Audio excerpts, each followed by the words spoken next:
All right, today we're going to bring an airsoft feeder, and this is actually a loader to load up your actual airsoft really quick. There's a little lever in the bottom here.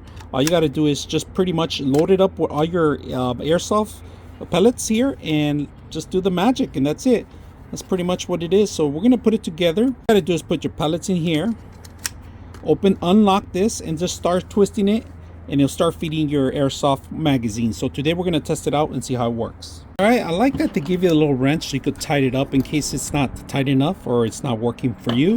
So today we're going to open it up the back. All right, open the back, and I almost dropped all of them, so I had to put them in this box now, the actual box they came with. And we're going to control the actual control of the pellets going in. That's it. We fill it up, close it up. Now the way it works, look at this. I'm gonna feed a couple of them here so you guys can see. There it goes, starts feeding them. I'm gonna point at it so you guys can see how it works.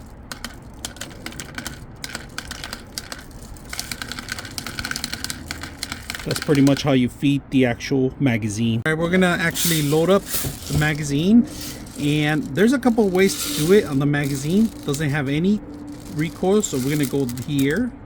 You guys can see that there's a couple of things you can do. So you can fill it up all the way to the top, but what we're gonna do is open the side of it. All right, on the side of it, what you want to do is click this here, and then this knob is to twist it. All right, twist it, and then it's completely locked in place.